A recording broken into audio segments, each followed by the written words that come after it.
Welcome to exam theory. तो RRB NTPC CBT 1 2021 में total आपके एग्जाम 133 शिफ्ट में कराए गए थे, जिसके सारे मैथ के सॉल्यूशन आपको इस चैनल पर देखने को मिलेंगे।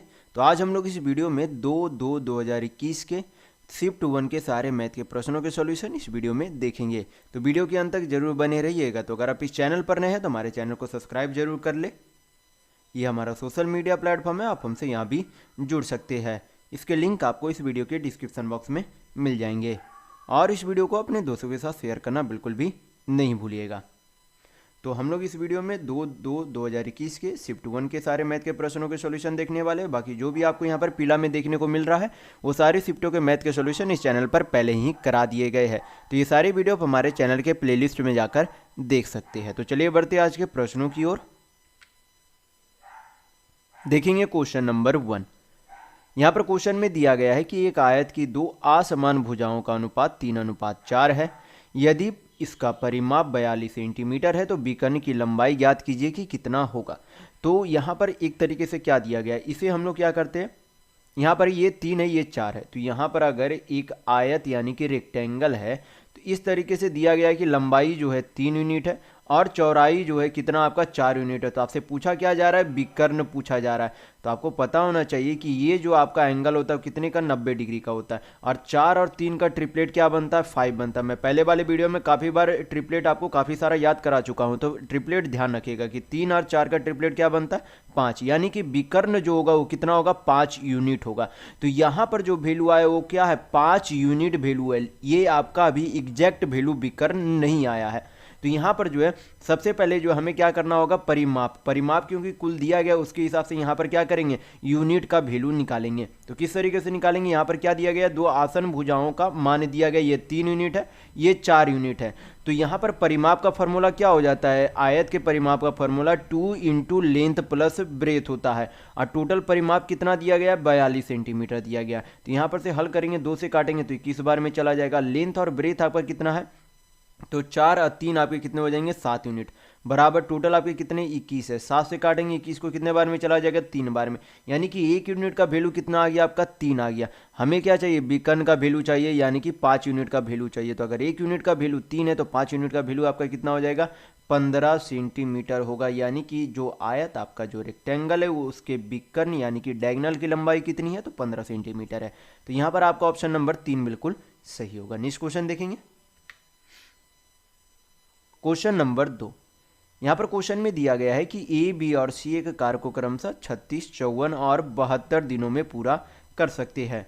उन्होंने एक साथ कार्य करना शुरू किया, लेकिन ए ने कार्य शुरू होने के 8 दिन पहले कार्य छोड़ दिया, जबकि बी ने कार्य पूरा होने से 12 दिन पहले कार्य छोड़ दिया। तो सी ने कुल कितने दिनों तक कार्य किया वो आपसे पूछा जा रहा है। तो सी ने कितने दिनों तक काम किया होगा, जब तक काम खत्म नहीं हुआ पूरा तब तक सी क्या करता रहा, काम करता हुआ रहा। तो यानी कि हमें यहाँ पर इसका मतलब ये निकालना है कि टोटल यानी कि कुल काम जो है कितने दिनों में समाप्त हुआ। तो सबसे पहले क्या करेंगे, यहाँ पर दिया गया है कि ए जो है अकेले 36 दिन में कर सकता है, बी जो है उसी काम को अकेले 54 दिनों में कर सकता है, और सी जो है उसी काम को कितने दिनों में, 72 दिनों में कर सकता है। तो यहाँ पर क्या करेंगे, 36 का, 72 का और 54 का एलसीएम लेंगे। तो एलसीएम आपका कितना हो जाएगा, 72 73, यानी कि 216 जो आपका कितना हो जाएगा, एलसीएम हो जाएगा।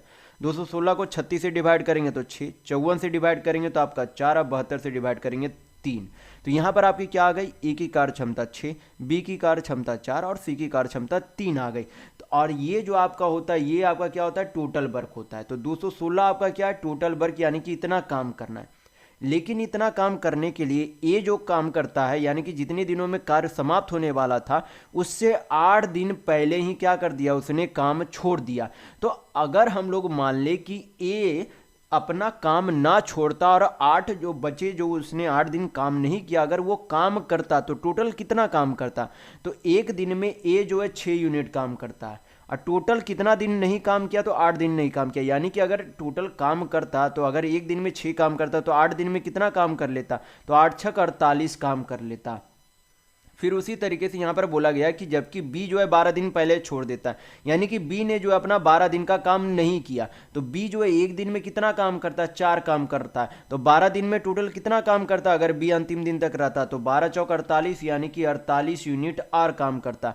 तो 216 तो टोटल अंतिम तक सी ने जो है पूरा कर ही दिया था काम, लेकिन अगर ए जो है 8 दिन तक आर काम करता तो 48 का आर होते, और बी जो है 12 दिन आर काम होता तो प्लस 48 काम आर होते। तो यहाँ पर क्या करेंगे, अब टोटल वर्क यहाँ पे निकाल लेंगे कि अगर ए और बी अंतिम दिनों तक काम करते हुए रहते तो टोटल कितना यूनिट काम होता। तो यहाँ पर हल करेंगे तो आपका कितना हो जाएगा, 8 8 16 6 22, हाथ में 2, 4 4 8 1 9 2 11, हाथ में 1 2 1 3, यानी कि टोटल कितना काम होता, 312 काम होता। और इस 312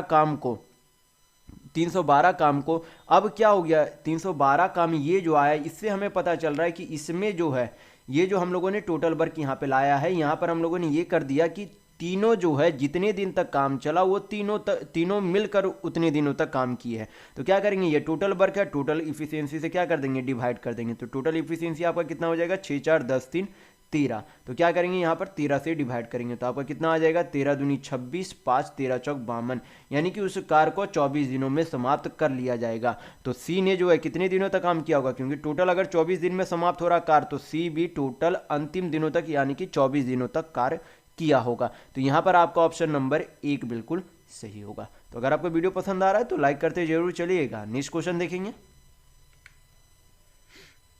क्वेश्चन नंबर 3।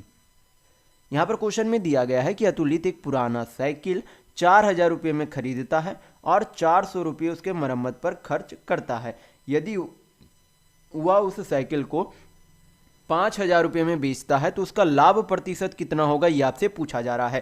तो यहाँ पर जो है सबसे पहले क्या बोला गया, 400 का साइकिल था, 400 रुपये उसके मरम्मत पर खर्च किया गया, तो टोटल उसके लिए उस वस्तु का क्रय मूल्य कितना हो गया, 4000 प्लस 400, यानी कि अतुलित के लिए उस साइकिल का सीपी यानी कि क्रय मूल्य कुल कितना हो गया, 4400 रुपये। और 4400 रुपये का सामान कितने में बेच दिया, 5000 में। तो लाभ कितने का हो रहा है, तो 600 रुपये का लाभ हो रहा है। लाभ का गणना किस पर करेंगे, सीपी यानी कि क्रय मूल्य पर करेंगे।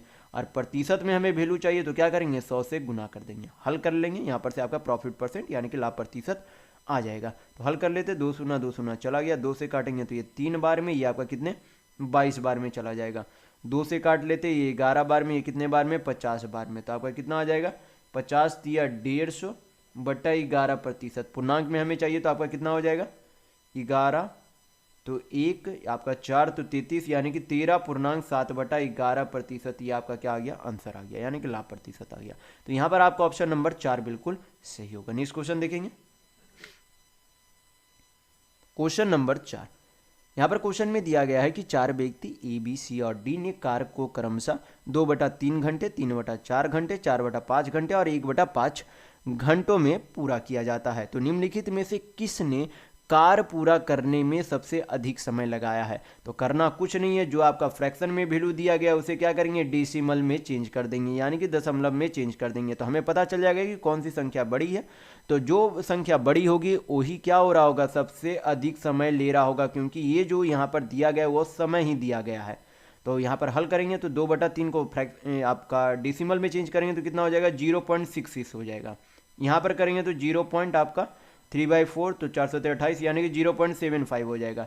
यहाँ पर ये हल करेंगे तो 4/5 है तो आपका कितना हो जाएगा, 0.8 हो जाएगा। और यहाँ पर हल करेंगे तो 0.2 हो जाएगा। तो सबसे बड़ी संख्या कौन सी दिख रही है हमें, 0.8 दिख रही है, यानी कि 4/5 घंटा ये आपका सबसे ज़्यादा समय यहाँ पर लिया जा रहा है। ये समय किसके द्वारा लिया जा रहा है, सी के द्वारा लिया जा रहा है, यानी कि सी जो है काम करने में सबसे अधिक समय लेगा। तो यहाँ पर आपका ऑप्शन नंबर 4 बिल्कुल सही होगा। नेक्स्ट क्वेश्चन देखेंगे क्वेश्चन नंबर 5। यहाँ पर क्वेश्चन में दिया गया है कि यदि किसी वस्तु का विक्रय मूल्य उस पर प्रदान की गई छूट के 3 गुना के बराबर है, यदि छूट का प्रतिशत लाभ के बराबर है तो प्रदान की गई छूट और क्रय मूल्य का अनुपात कितना होगा, ये आपसे पूछा जा रहा है। तो यहाँ पर जो है सबसे पहले हम लोग क्या करेंगे, मार्क्ड प्राइस, किसी भी वस्तु का अंकित मूल्य जो है खुद में कितना होता है, 100% होता है। कितना होता है, 100% होता है। फिर यहाँ पर बोला गया कि जो डिस्काउंट है यानी कि जो एसपी है वो डिस्काउंट यानी कि छूट का कितना 3 गुना है। तो अगर डिस्काउंट आपका 1 यूनिट है तो विक्रय मूल्य यानी कि आपका एसपी कितना हो जाएगा, 3 यूनिट हो जाएगा, क्योंकि आपका जो एसपी यानी कि विक्रय मूल्य है वो डिस्काउंट का 3 गुना है। और आपको पता होना चाहिए जो मार्क्ड प्राइस होता है वो असल में क्या होता है, एसपी प्लस डिस्काउंट यानी कि विक्रय मूल्य प्लस छूट होता है। तो यहाँ पर टोटल जो है यूनिट में सम कितना हो जाएगा, 3 है 1 4 यूनिट, और 4 यूनिट का वैल्यू कितने प्रतिशत के बराबर है, 100% का, तो 1 यूनिट का वैल्यू कितना हो जाएगा, 25%। तो यहाँ पर से हम लोग क्या निकाल सकते हैं, डिस्काउंट परसेंट और विक्रय मूल्य का प्रतिशत निकाल सकते हैं। तो डिस्काउंट कितना हो जाएगा आपका, 1 यूनिट का वैल्यू 25% यानी कि छूट 25% का दिया गया, और विक्रय मूल्य आपका यहाँ पर कितना हो जाएगा, 25 या 75% होगा, यानी कि छूट 25% है और विक्रय मूल्य कितना है, 75% है। और यहाँ पर बोला गया है कि जो प्रॉफिट यानी कि जो लाभ प्रतिशत है वो क्या है, डिस्काउंट यानी कि छूट प्रतिशत के बराबर है। तो छूट प्रतिशत कितना आया, 25%, तो प्रॉफिट भी कितना रहा होगा, 25% ही रहा होगा। तो यहाँ पर से अब हमें क्या निकालना होगा, सीपी, क्योंकि क्रय मूल्य यानी कि डिस्काउंट और क्रय मूल्य का अनुपात पूछा जा रहा है। तो डिस्काउंट कितना दिया गया था, 25% दिया गया था, और हमें किससे चाहिए अनुपात, क्रय मूल्य से अनुपात चाहिए। तो क्रय मूल्य निकालने के लिए क्या करेंगे, एसपी को यानी कि जो विक्रय मूल्य है उसे किस में चेंज करेंगे, सीपी में चेंज करेंगे। तो क्रय मूल्य को सीपी यानी कि सॉरी विक्रय मूल्य को क्रय मूल्य में चेंज करने के लिए क्या करेंगे, यहाँ पर 25% का फ्रैक्शन वैल्यू कितना हो जाता है, 1/4, यानी कि 4 यूनिट का सामान कितने में बेच दिया था, 5 यूनिट में बेच दिया था। हल करेंगे, ये आपका क्या है डिस्काउंट का, ये आपका क्या है सीपी है। हल करेंगे, यहाँ पर से अनुपात में वैल्यू आ जाएगा, 25 से काटेंगे ये 75 3 बार में चला जाएगा, यहाँ पर आपके कितने आ जाएंगे, 5 और 4 तिया 12, यानी कि 5:12 आपका आंसर होगा। तो यहाँ पर आपका ऑप्शन नंबर 2 बिल्कुल सही होगा। नेक्स्ट क्वेश्चन देखेंगे, क्वेश्चन नंबर 6। ये आपका क्या है, सिंपल सा सिंप्लीफिकेशन का क्वेश्चन है, तो हल करेंगे हम लोग। तो सबसे पहले क्या करेंगे, यहाँ पर गुना कर लेते हैं स्मॉल ब्रैकेट का, तो कितना हो जाएगा, 12 × 12 144 होता है। यहाँ पर 6 - 2 करेंगे तो कितना हो जाएगा, 4। हल कर लेंगे, यहाँ पर से 144 को 144 से डिवाइड करेंगे तो आपका कितना आ जाएगा, 1। 12 को 4 से डिवाइड करेंगे कितना आ जाएगा, 3। हल कर लेंगे, अब कितना बच गया, 1 है 5 है 3 है 10 है, सभी को जोड़ लेंगे तो 10 3 13 5 18 1 19, तो आपका क्या बचेगा, 103 माइनस आपका क्या बचेगा, 19। हल कर लेंगे, आपका आंसर आ जाएगा, 3 चला गया 16 और माइनस होगा, यानी कि 84 आपका आंसर हो जाएगा। तो यहाँ पर आपका ऑप्शन नंबर 2 बिल्कुल सही होगा। नेक्स्ट क्वेश्चन देखेंगे, क्वेश्चन नंबर 7। यहाँ पर क्वेश्चन में दिया गया है कि यदि ये जो आपका उल्टा ट्रायंगल दिया गया है उसका जो अभिप्राय पहली संख्या को दूसरी संख्या के 3 गुना से जोड़ने की सक्रिय से, तो इतने का मान ज्ञात कीजिए कि कितना होगा। यानी कि इस तरीके से बोला जा रहा है कि जैसे मान लीजिए कि ए है, ये आपका इस तरीके से बी है, तो इसे हल करने के लिए क्या करेंगे, पहली संख्या ए और दूसरी संख्या का 3 गुना यानी कि 3b से जोड़ने पर इस तरीके से क्या किया जाएगा, हल किया जाएगा। तो यहाँ पर उसी तरीके से हल करेंगे, इसे क्या मान लेते हैं ए, इसे क्या मान लेते हैं बी, मैं आपको सिर्फ समझाने के लिए बता रहा हूँ यहाँ पर। तो ए आपका क्या होगा, सिर्फ ए लिखाएगा तो यहाँ पर 4 प्लस फिर 5 को क्या करना है 3b यानी कि 3 से गुना करके लिखेंगे तो कितना हो जाएगा, 5 तिया 15, तो आपका कितना आ जाएगा 19, यानी कि ब्रैकेट का अंदर का वैल्यू कितना आ गया 19। फिर क्या है, ये आपका ऐसे है, फिर 6 है। अब क्या करेंगे, फिर इसी तरीके से इस पर पुट करके क्या करेंगे, हल कर लेंगे। तो आपका ए का वैल्यू कितना है 19, बी का वैल्यू 6, तो 3b आपका करेंगे तो कितना हो जाएगा 18, तो आपका कितना आ जाएगा 19 और 18 37, तो आपका ये आंसर आ गया। तो यहाँ पर आपका ऑप्शन नंबर 3 बिल्कुल सही होगा। नेक्स्ट क्वेश्चन देखेंगे, क्वेश्चन नंबर 8। यहाँ पर क्या दिया गया है, x + y + z = 0 है, तो आपसे पूछा जा रहा है कि इतने का मान क्या होगा। तो सबसे पहले आपको पता होना चाहिए कि जब x + y + z = 0 होता है तो x³ + y³ + z³ बराबर आपका क्या हो जाता है, 3xyz होता है। ये आप ध्यान रखिएगा, कब होता है, जब आपका दिया हुआ रहे कि x + y + z = 0 है, तभी आपका क्या हो जाता है, x³ + y³ + z³ = 3xyz होता है। तो ये ध्यान रखिएगा, और ये तभी होगा जब ये आपका दिया हुआ रहे क्वेश्चन में, या फिर ये कहीं किसी तरीके से फुलफिल करे।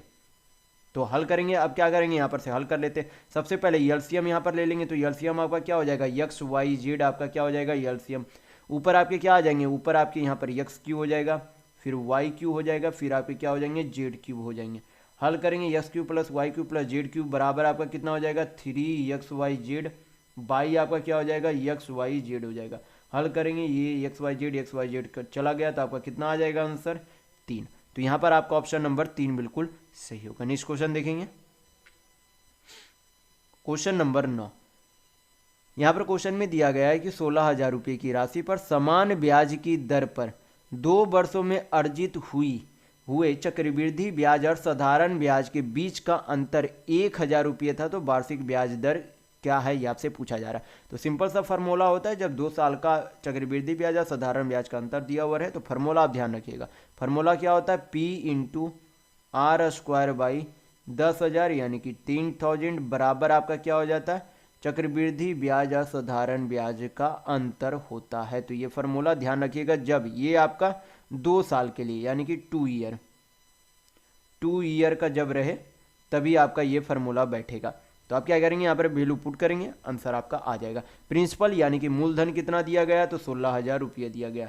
रेट यानी कि दर निकालना है तो रहने देंगे, बटा नीचे आपका कितना हो जाएगा 10,000 बराबर दोनों का अंतर कितना दिया गया 1,000 रुपये दिया गया। हल कर लेंगे यहाँ पर से आपका 3 शून्य चला गया। आर बराबर आपके कितने हो जाएंगे, आर स्क्वायर बराबर 10,000 बटा आपके कितने हो जाएंगे 16। तो आर बराबर क्या हो जाएंगे, स्क्वायर है उधर भेजेंगे तो अंडर रूट, तो 100 बटा कितना आ जाएगा 4। 4 से काटेंगे 100 को कितने बार में चला जाएगा 25 बार में, यानी कि दर कितना आ गया 25%। तो यहाँ पर आपका ऑप्शन नंबर 4 बिल्कुल सही होगा। नेक्स्ट क्वेश्चन देखेंगे, क्वेश्चन नंबर 10। क्या है ये आपका सिंपल सा क्वेश्चन है, हल करेंगे इसे। सबसे पहले क्या करेंगे, यहाँ पर एलसीएम ले लेंगे। क्या करेंगे हम लोग, एलसीएम लेंगे। 1 + 1/x आपका क्या हो जाएगा, एलसीएम लेंगे तो x + 1/x हो जाएगा इंटू फिर उसी तरीके से आगे भी एलसीएम लेंगे तो क्या हो जाएगा x + 1 तो 1 + 1 आपका कितना हो जाएगा 2 बटा नीचे क्या हो जाएंगे x + 1। फिर आगे एलसीएम लेंगे तो x प्लस आपका कितना हो जाएगा 3 बटा आपके क्या हो जाएंगे नीचे x + 2। फिर आपके आगे यहाँ पर हल करेंगे तो कितने हो जाएंगे x + 4 बटा आपके क्या हो जाएंगे x + 3। हल कर लेते, x + 3 से x + 3 चला गया, x + 2 से x + 2 चला गया, x + 1 से x + 1 चला गया, बचा आपका कितना x + 4 बाई क्या बच गया x बच गया। तो ये आपका आंसर होगा। तो यहाँ पर आपका ऑप्शन नंबर 3 बिल्कुल सही होगा। नेक्स्ट क्वेश्चन देखेंगे, क्वेश्चन नंबर 11। यहाँ पर क्वेश्चन में दिया गया है कि 3 ट्रेनों की चाल का अनुपात 2:3:5 है। इन रेलगाड़ियों द्वारा समान दूरी तय करने में लगने वाला समय का अनुपात कितना होगा, यह आपसे पूछा जा रहा है।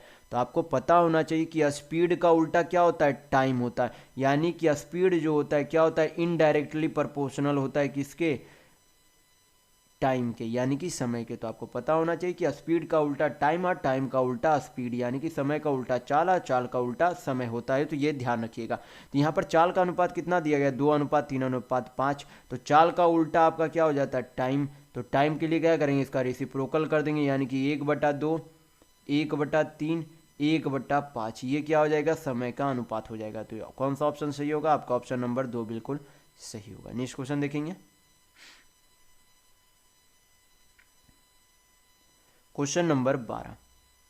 यहाँ पर दिया गया है कि x³ + 1/x³ बराबर 18 है, तो x + 1/x का वैल्यू क्या होगा।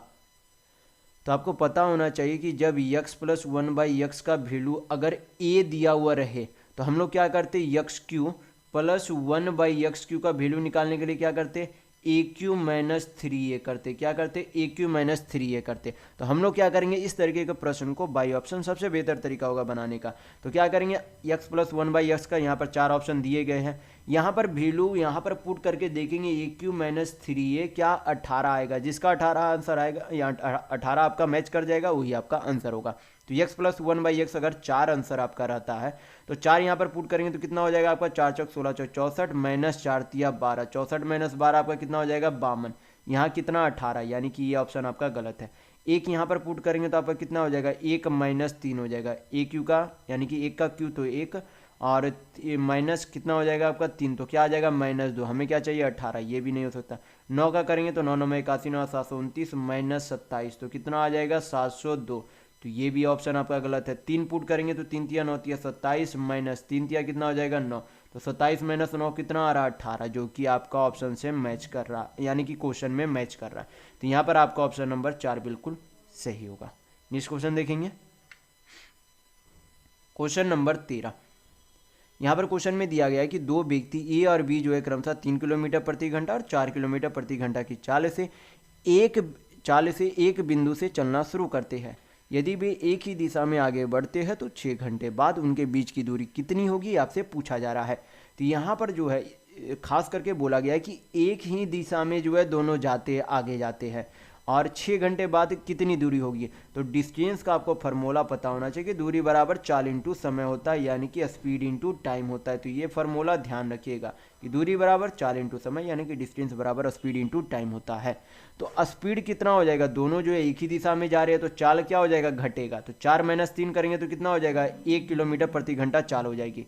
और समय कितना दिया गया, 6 घंटा दिया गया। तो टोटल डिस्टेंस कितना हो जाएगा उन दोनों के बीच का 6 घंटे के बाद, तो वो 1 × 6 करेंगे तो कितना हो जाएगा, 6 किलोमीटर, यानी कि 6 घंटे बाद उन दोनों के बीच की दूरी 6 किलोमीटर होगी। तो यहाँ पर आपका ऑप्शन नंबर 3 बिल्कुल सही होगा। नेक्स्ट क्वेश्चन देखेंगे,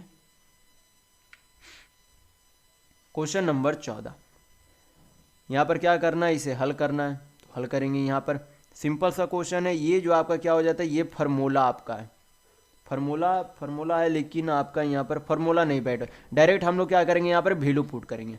क्या करेंगे, डायरेक्ट वैल्यू पुट करेंगे। तो यहाँ पर क्या करेंगे, tan 45 का मान कितना होता है, 1 माइनस tan 30 का मान आपका कितना हो जाता है, 1/√3 होता है, बाई 1 प्लस tan 45 का मान 1, तो 1 इंटू tan 30 का मान 1/√3। अब क्या करेंगे, एलसीएम ले लेंगे। तो कितना हो जाएगा आपका √3 माइनस 1/√3, बाई में आपका √3 प्लस 1/√3।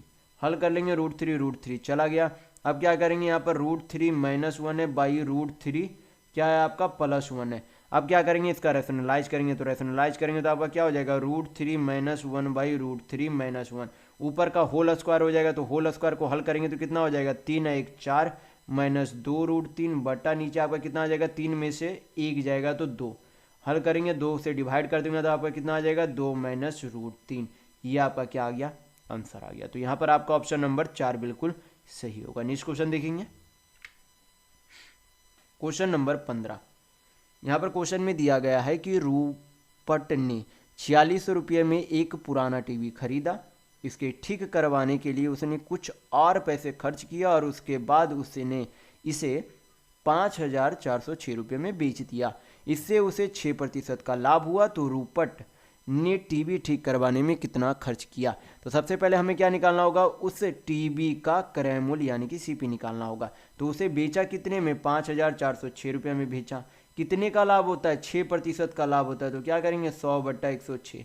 हल करेंगे तो यहाँ पर से आपका क्या आ जाएगा, क्रय मूल्य आ जाएगा। तो हल करेंगे यहाँ पर कितने बार में, 5 बार में, 5 बार में 6 × 5 = 30, 10 × 106 यानी कि 1 बार में। यहाँ पर कितना हो जाएगा, 51 × 100, यानी कि वस्तु का टीवी का क्रय मूल्य कितना आ गया, 5100। लेकिन पहले मरम्मत से पहले जो उसका कितना सीपी था, 46 रुपये, यानी कि 46 रुपये के बजाय उसका जो है सीपी अगर 5100 रुपया हो रहा है, तो जितने की वृद्धि हमें देखने को मिल रही है उतना रुपये किस पर खर्च किया गया, उसके मरम्मत पर खर्च किया गया। तो क्या करेंगे, 5100 माइनस 4600 करेंगे तो आपका कितना आ जाएगा, 500 रुपये, यानी कि 500 रुपये क्या किया गया, उसके मरम्मत पर खर्च किया गया। तो यहाँ पर आपका ऑप्शन नंबर 4 बिल्कुल सही होगा। नेक्स्ट क्वेश्चन देखेंगे, क्वेश्चन नंबर 16। यहाँ पर क्या करेंगे, हल करेंगे। यहाँ पर दिया गया है कि यदि 1 + 10a × 1 + 10b बराबर 2 है तो 10a + b का वैल्यू क्या होगा। तो सबसे पहले क्या करेंगे, इन दोनों को आपस में गुना करेंगे। फिर हल करेंगे तो 1 + 10a + 10b + 10a × 10b बराबर आपके कितने, 2 है।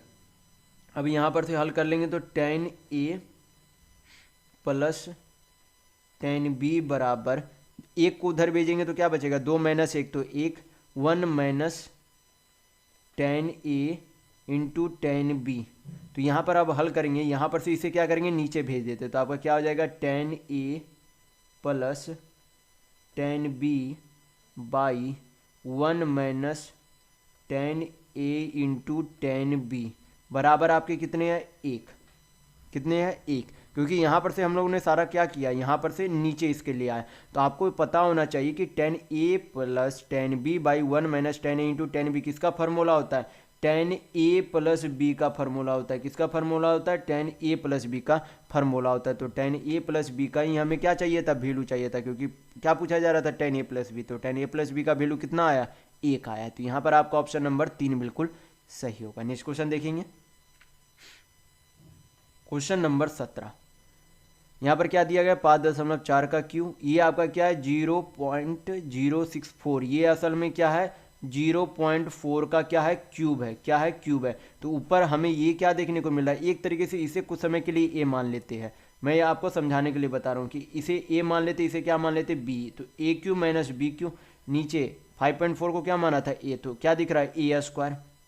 ये क्या दिख रहा है? ए इंटू बी। जब 5.4 इंटू 0.4 से गुना करेंगे तो 2.16 आएगा, यानी कि क्या है? प्लस ए बी है।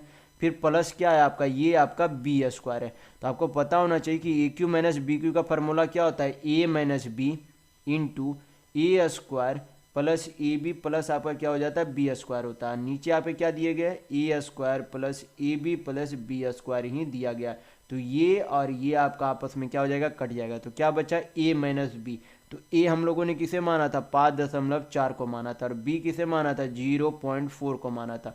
माइनस करेंगे तो आपका कितना आ जाएगा? 5.4 में से 0.4 माइनस करेंगे तो कितना आ जाएगा? 5 आ जाएगा।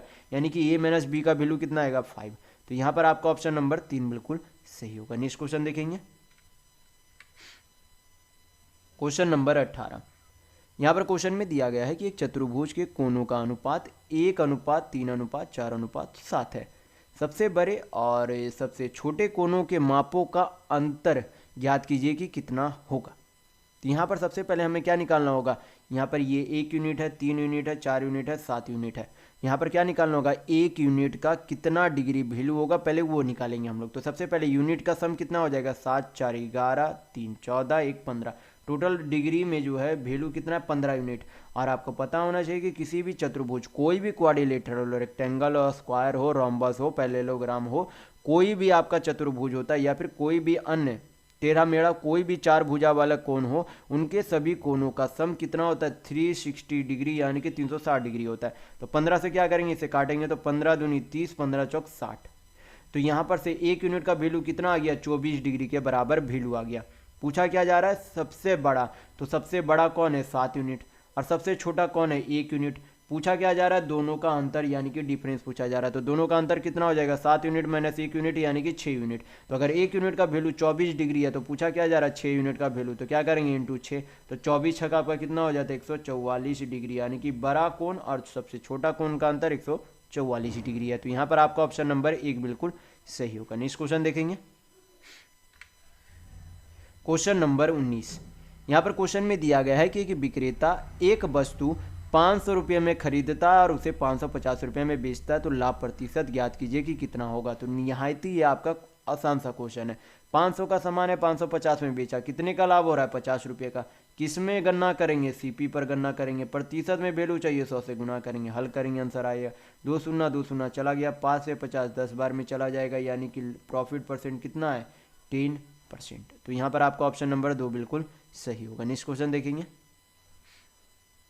Question number 20। ये आपका क्या है? सिंपल सा, इसे सिंप्लीफाई करना है। 0 यानी कि 0.04 को अंडर रूट से बाहर निकालेंगे तो कितना हो जाएगा? 0.2 हो जाएगा आपका। फिर 1.44 को बाहर निकालेंगे तो आपका कितना आ जाएगा? यहाँ पर 1.2 आ जाएगा। फिर यहाँ पर करेंगे तो कितना आ जाएगा? 1.3 आ जाएगा। यहाँ पर हल करेंगे तो पॉइंट आपका कितना आ जाएगा? 0.3 आ जाएगा। अब क्या करेंगे? हल कर लेंगे, आपका आंसर आ जाएगा। जोड़ देंगे सभी को, क्योंकि सभी जगह क्या है? प्लस है। तो 3 2 2 4 3 7 1 कितना हो जाएगा? 2, यानी कि 2.73 आपका आंसर होगा। तो यहाँ पर आपका ऑप्शन नंबर 3 बिल्कुल सही है। नेक्स्ट क्वेश्चन देखेंगे, क्वेश्चन नंबर 21। यहाँ पर दिया गया है कि 1 2 3 से लेकर की संगत बारंबारता के साथ जो है मानो 1 2 3 4 के जो है यन तक के जो है मध्य जो है ज्ञात कीजिए कि क्या होगा।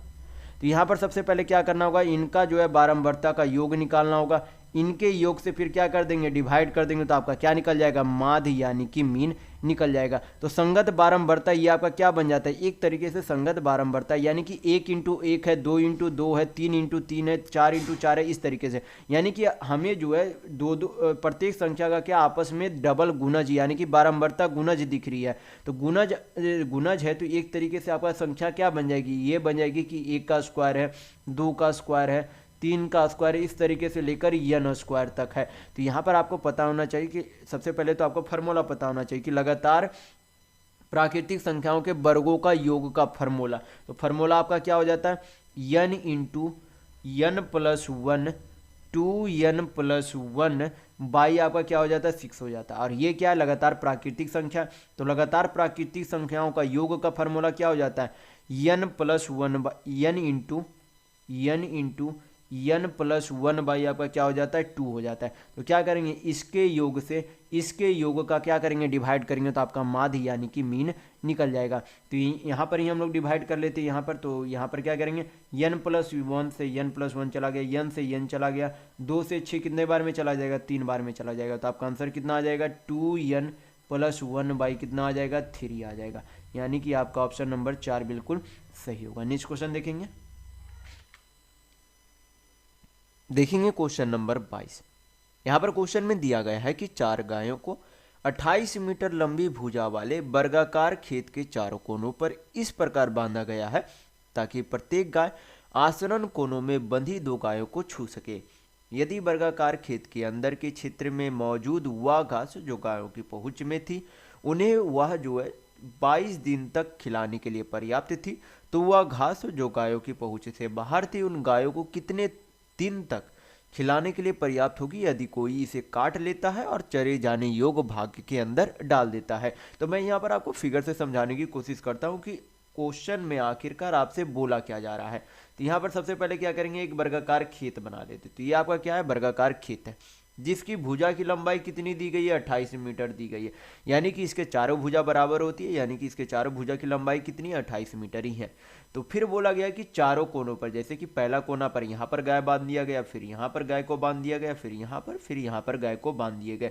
तो अगर यहाँ पर गाय को बांधा गया तो टोटल कितना दूरी चर लेगा, इतना दूरी आपका पहला गाय चर लेगा। फिर दूसरा गाय कितना चरेगा, इतना चर लेगा आपका।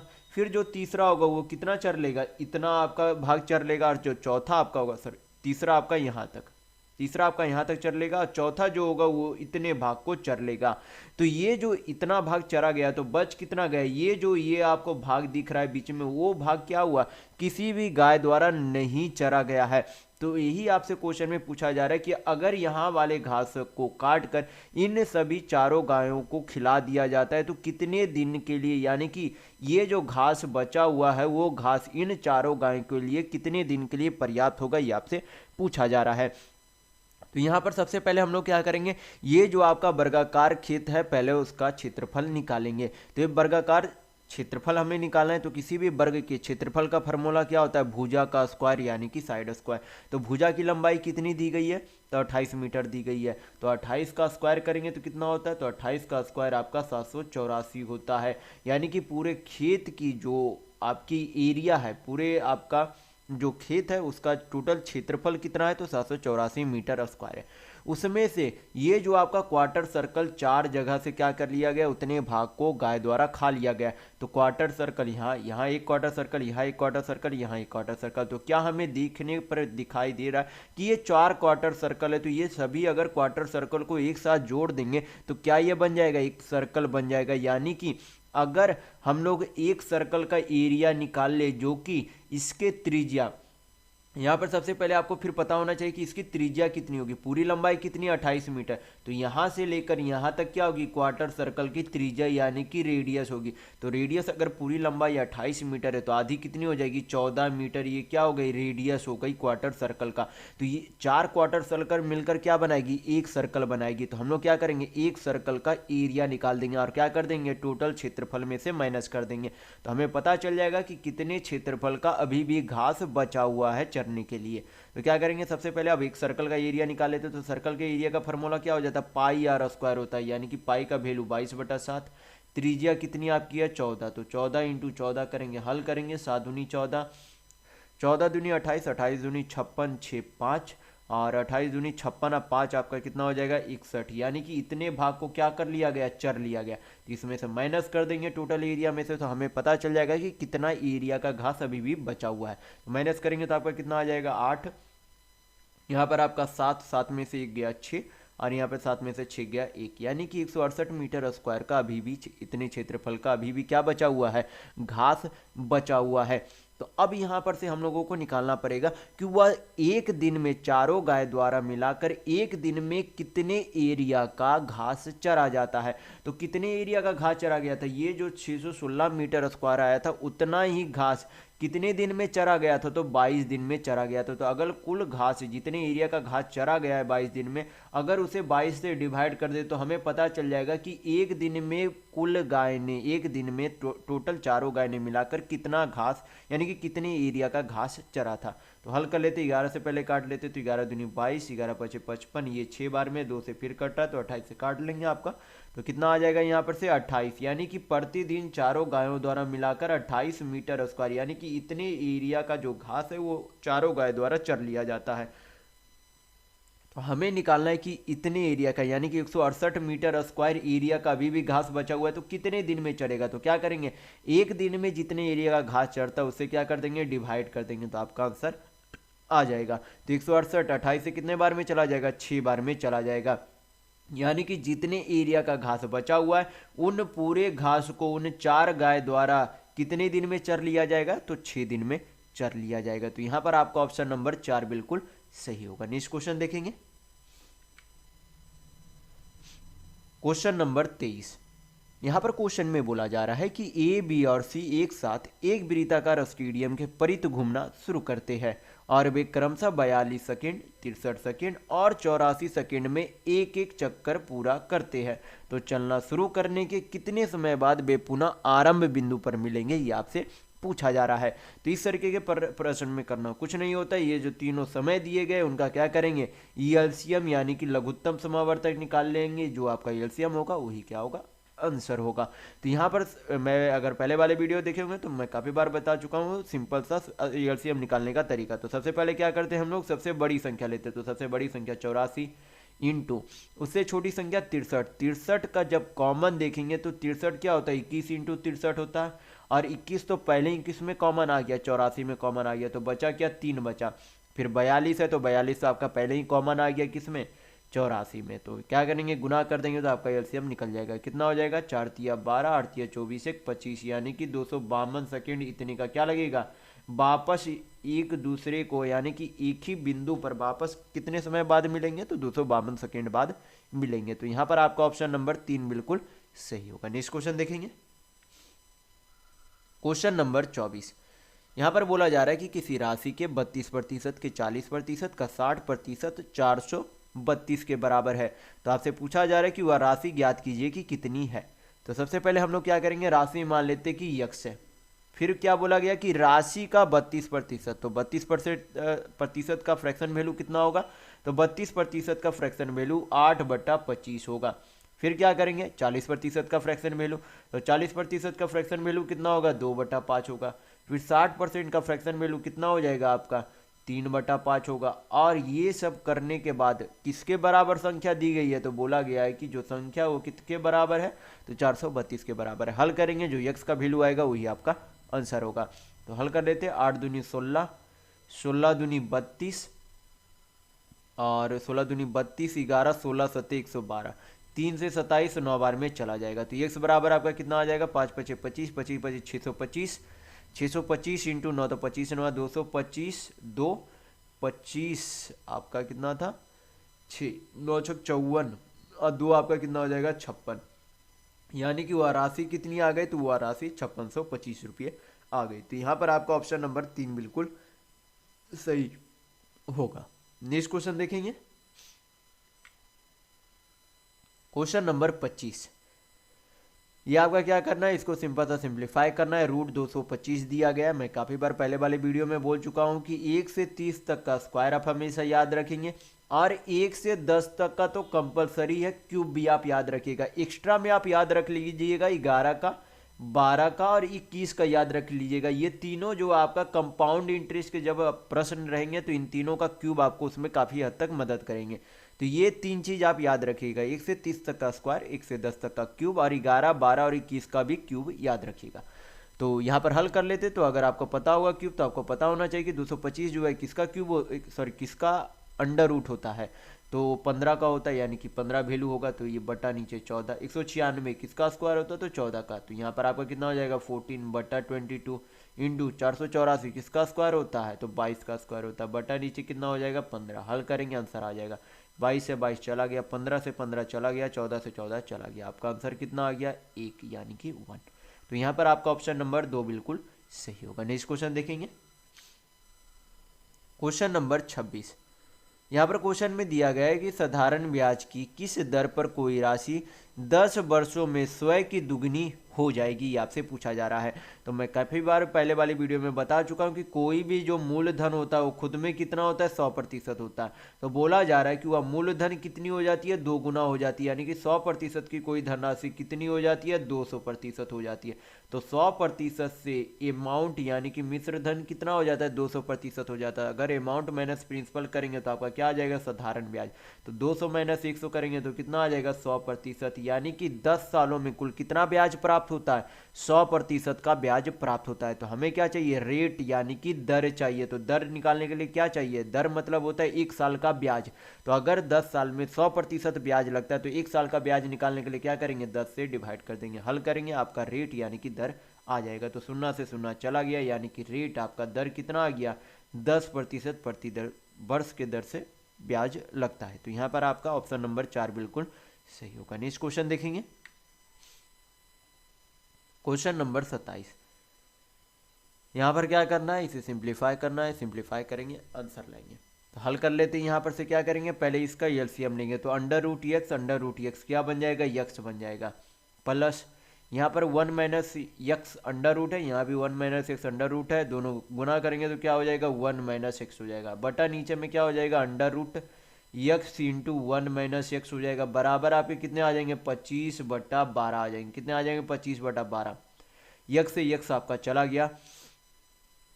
फिर आपका यहाँ पर हल करेंगे तो कितना आ जाएगा under root x into 1 minus x बराबर कितना हो जाएगा 12/25 हो जाएगा। कितना हो जाएगा 12/25। और इस तरीके के प्रश्न को बेहतर रहेगा कि आप बाई ऑप्शन हल कर ले, क्योंकि बाई ऑप्शन ही आप बेहतर तरीका से बना सकते हैं। क्योंकि आप अगर बेसिक से बनाएंगे तो काफ़ी लंबा चला जाएगा, क्योंकि ट्रिपलेट ही सब आपका लग जाएगा, थोड़ा सा स्क्वायर भी बड़ा हो जाएगा तो दिक्कत आएंगी आपके। तो बेहतर है कि बाई ऑप्शन बना लेंगे। बाई ऑप्शन किस तरीके से बनाएंगे, ये जो आपका वैल्यू दिया गया ऑप्शन में वो क्या दिए गए यक्स का वैल्यू दिया गया। तो क्या करेंगे यहाँ पर यक्स का वैल्यू पुट करेंगे, अगर जिसका वैल्यू 12/25 आ जाएगा यक्स का वैल्यू पुट करने पर वही आपका आंसर होगा। तो क्या करेंगे हम लोग 19/25 देख लेते हैं। तो यक्स का वैल्यू अगर 19/25 रखने पर 19/25 और 1 माइनस 19/25 हल कर लेते तो आपका कितना आ जाएगा 19/25 बाहर इंटू 19 में से 25 यानी 25 में से 19 गया तो कितना हो जाएगा 6/25। क्या अंडर रूट करने पर ये कभी अंडर रूट से बाहर आएंगे, रूट 19 तो आपका प्राइम नंबर है, तो प्राइम नंबर तो कभी टूटेगा नहीं, और अंदर भी आपका प्राइम नंबर नहीं आ रहा है, यानी कि गुणज होने पर कोई भी अंडर रूट नहीं, अंडर रूट का इंटीजर वैल्यू नहीं आ रहा है। तो ये आपका बिल्कुल पहला ऑप्शन नहीं हो सकता। दूसरा ऑप्शन चेक करेंगे। दूसरा ऑप्शन में क्या करेंगे 9/25 रख के देखेंगे 9/25।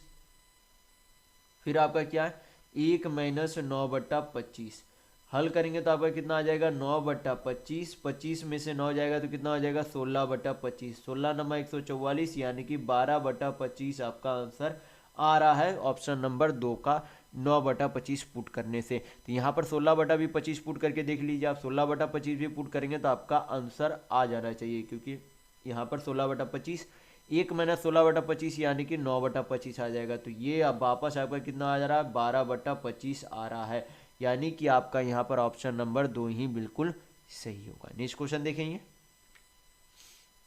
Question number 28। ये आपका क्या है सिंपल सा सिंप्लीफाई करना है इसे। 16 किसका स्क्वायर होता है 4 का, क्या करेंगे 12 में 4 जोड़ेंगे तो कितना हो जाएगा 16। 16 किसका अंडर रूट होता है 4 का। अब क्या करेंगे 121 में 4 जोड़ेंगे तो कितना हो जाएगा 225। 225 किसका अंडर रूट होता है तो 15 का। और 10 और 15 जोड़ेंगे तो कितना हो जाएगा 25, यानी कि √25 किसका वैल्यू होता है तो 5 का वैल्यू होता है, तो 5 ही आपका आंसर होगा। तो यहाँ पर आपका ऑप्शन नंबर 1 बिल्कुल सही होगा। नेक्स्ट क्वेश्चन देखेंगे, क्वेश्चन नंबर 29। यहाँ पर क्वेश्चन में दिया गया है कि 10,000 से छोटी ऐसी कितनी संख्याएं हैं जो 21, 35 और 63 से पूर्णतः विभाज्य है। तो क्या करेंगे, सबसे पहले 21 का, 35 का और 63 का एलसीएम लेंगे। क्या करेंगे, एलसीएम लेंगे। तो एलसीएम आपका कितना हो जाएगा, सबसे पहले सबसे बड़ी संख्या 63, 63 फिर 35, 35 में क्या आ गया 7, इसमें कॉमन आ गया, बचा क्या 5, तो 5 इसमें गुना कर देंगे। फिर 21, 21 तो पहले ही आपका 63 में कॉमन आ गया, तो 63 बचे जो आपका होगा वही आपकी इस तीनों संख्याओं का एलसीएम होगा। तो कितना हो जाएगा 6 पचे 30, 3 पचे 15, यानी कि 315 क्या आ गए, इन्हीं तीनों संख्याओं का एलसीएम आ गया। अब क्या करेंगे, ये जो आपका एलसीएम 315 आया उसको क्या करेंगे 10,000 को उससे डिवाइड कर देंगे, यानी कि 315 से 10,000 को डिवाइड करेंगे, और जो आपका कोशेंट यानी कि भागफल आएगा वही आपका क्या होगा, आंसर होगा। तो यहाँ पर हल कर लेते, पहले 3 बार में लगाएंगे, तो 5 दिया 15, 31 दिया 93, कितना हो जाएगा आपका 94। फिर आपके कितने बच जाएंगे, शेष 55 बच गए, इंटू 0। यहाँ पर आपका कितने बार में, एक बार में जाएगा, तो शेषफल से हमें कोई भी मतलब नहीं है, क्योंकि 315 में अगर आप यहाँ पर करेंगे तो शेषफल आपका कुछ आएगा, उससे हमें कोई भी मतलब नहीं है। हमें सिर्फ यहाँ पर कोशेंट यानी कि भागफल से मतलब है। तो भागफल कितना आया 31, तो वही आपका क्या होगा, आंसर होगा। तो यहाँ पर आपका ऑप्शन नंबर 2 बिल्कुल सही होगा। नेक्स्ट क्वेश्चन देखेंगे, क्वेश्चन नंबर 30। यहाँ पे क्या है, ग्राफ के क्वेश्चन है। क्या बोला जा रहा है ग्राफ में, कि दिया गया ग्राफ 7 वर्षों के दौरान 2 कंपनियों ए और बी के उत्पादन को दर्शाता है। ग्राफ का अध्ययन करें और निम्नलिखित प्रश्न का उत्तर दें। तो यहाँ पर क्वेश्चन में देखेंगे पूछा क्या जा रहा है। क्वेश्चन में यहाँ पर पूछा जा रहा है कि कंपनी बी के लिए 2017 से 18 तक उत्पादन में हुई प्रतिशत वृद्धि कितनी है। तो 2000 आपका कंपनी बी है, 2017 से 18 कंपनी बी आपका चौखुट है। 17 देखना और 18 देखना है कि कितनी वृद्धि हुई है। तो 17 में कितनी थी, 17 में कितनी थी तो 4 यूनिट प्रोडक्शन थी, और 18 में कितनी हो गई 6 यूनिट प्रोडक्शन हो गए। तो कितने यूनिट की वृद्धि हो गई, 4 से 6 हो गई अगले साल में, तो 2 यूनिट की वृद्धि होगी। तुलना किससे करेंगे, पिछले वाले साल से। प्रतिशत में वैल्यू चाहिए तो क्या करेंगे 100 से गुना करेंगे, हल करेंगे आंसर आ जाएगा। 4 से काटेंगे 100, 25 बार में चला जाएगा, 25 दूनी आपका कितना हो जाएगा 50%, यानी कि कितने की वृद्धि हुई तो 50% की वृद्धि हुई। तो यहाँ पर आपका ऑप्शन नंबर 2 बिल्कुल सही होगा। नेक्स्ट क्वेश्चन देखेंगे, क्वेश्चन नंबर 31। यहाँ पर बोला जा रहा है कि ग्राफ में भारत के विभिन्न राज्यों के विभिन्न व्यवसायों से जुड़े लोगों की संख्या के प्रतिशत बार बटन को दर्शाता है। तो यहाँ पर जो है अलग अलग कौन कौन से व्यवसाय में कितने प्रतिशत व्यक्ति, अलग अलग व्यवसाय में कितने प्रतिशत लोग हैं, वो हमें यहाँ पर दर्शाया गया है ग्राफ के थ्रू। तो क्वेश्चन में देखेंगे पूछा क्या जा रहा है। क्वेश्चन में पूछा जा रहा है कि इंजीनियरिंग यानी कि इंजीनियर खंड के लिए पाई चार्ट के केंद्र पर बना कोण दिए गए विकल्पों में से किसके बराबर होगा, यह आपसे पूछा जा रहा है। तो टोटल आपको पता होना चाहिए कि अगर डिग्री में हमें इसे कैलकुलेट करना है तो क्या करेंगे, कोई भी सर्कल, कोई भी जो वृत्त होती है उनका जो है रेडियन कितने का होता है 360 डिग्री का होता है। कितना होता है 360 डिग्री का होता है। और 360 डिग्री में से इंजीनियर का कितना प्रतिशत है 30%। प्रतिशत हटाएंगे नीचे 100 चला जाएगा, हल करेंगे आंसर आ जाएगा 0 0, 2 0 से 2 0 चला गया, 36 दिया आपका कितना होता है 108 डिग्री, यानी कि इंजीनियर का भाग कितना होगा डिग्री में 108 डिग्री। तो यहाँ पर आपका ऑप्शन नंबर 2 बिल्कुल सही होगा। नेक्स्ट क्वेश्चन देखेंगे, क्वेश्चन नंबर 32। यहाँ पर बोला जा रहा है कि ग्राफ में दिया गया है कि 2015 और 2016 में एक कंपनी का विभिन्न शाखाओं B1, B2, B3 और B4 और B5 द्वारा उत्पादित वायरलेस कीबोर्ड की कुल संख्या को दर्शाता है। तो ग्राफ का अध्ययन करें और निम्नलिखित प्रश्न का उत्तर दे। तो क्वेश्चन में देखेंगे पूछा क्या जा रहा है। क्वेश्चन में पूछा जा रहा है कि 2016 में शाखा B4 द्वारा उत्पादित वायरलेस कीबोर्ड की संख्या 2015 में किस शाखा द्वारा उत्पादित वायरलेस कीबोर्ड की संख्या के बराबर है, ये आपसे पूछा जा रहा है। तो सबसे पहले देखेंगे 2016 के B4 में कितना उत्पादन किया गया था। तो 2016 आपका कौन सा है, लाल वाला। B4 आपका यहाँ पर है, तो 2016 का लाल वाला आपका कितना है 36 है। कितना है तो 36 है, यानी कि 36 का क्या किया गया था, ये 36,000 उत्पादन किया गया था वायरलेस कीबोर्ड का। तो अब किसमें हमें देखने को ये बोला जा रहा है 2015वें साल में, यानी कि ये जो ब्लू वाला है वो आपको देखने के लिए बोला जा रहा है कि कौन से साल में 36,000 वायरलेस कीबोर्ड की क्या की गई थी, उत्पादन की गई थी। तो यहाँ पर देखेंगे 2015 का, तो यहाँ तो आपकी 26 है, यहाँ कितना है 34 है, यहाँ कितना है 20 है, यहाँ 25 है, यहाँ पर आपका 36 है। तो कौन से आपका ब्रांच में है, कौन से कंपनी के ब्रांच में, तो B1 ब्रांच में। तो यहाँ पर आपका ऑप्शन नंबर 4 बिल्कुल सही होगा। नेक्स्ट क्वेश्चन देखेंगे, क्वेश्चन नंबर 33। यहाँ पर ग्राफ में बोला जा रहा है कि 5 दुकान ABCDRE की 2017 और 2018 में हुई इन्वर्टर की बिक्री को दर्शाता है। तो क्वेश्चन में देखेंगे क्या पूछा जा रहा है। क्वेश्चन में पूछा जा रहा है कि दुकान ए की दोनों वर्षों की कुल बिक्री दुकान डी में दोनों वर्षों की कुल बिक्री का अनुपात ज्ञात कीजिए कि क्या होगा। तो दुकान ए आपका यहाँ पर है, दुकान ए में दोनों वर्षों का कुल उत्पादन कितना हो जाएगा, 90 है 85 है, तो 90 या 85 कितना हो जाता है 175, यानी कि 175। अनुपात दुकान डी में टोटल जो है कितना हो जाएगा 70 और 80 है, कुल योग कितना हो जाएगा 150। हल करेंगे 25 से काटेंगे तो 7 बार में, 25 से कितने 6 बार में, कितना अनुपात हो जाएगा 7:6। तो यहाँ पर आपका ऑप्शन नंबर 2 बिल्कुल सही होगा। तो इस वीडियो में बस इतना ही। अगर आपको वीडियो पसंद आया तो लाइक कीजिएगा, नए हैं तो चैनल को सब्सक्राइब जरूर कर लीजिएगा। यह हमारा सोशल मीडिया प्लेटफॉर्म है, आप हमसे यहाँ भी जुड़ सकते हैं। इसके लिंक आपको इस वीडियो के डिस्क्रिप्शन बॉक्स में मिल जाएंगे। और इस वीडियो को अपने दोस्तों के साथ शेयर करना बिल्कुल भी नहीं भूलिएगा। तो वीडियो में इतना ही। वीडियो के अंत तक बने रहने के लिए बहुत बहुत धन्यवाद। आशा करता हूँ आपका दिन शुभ हो।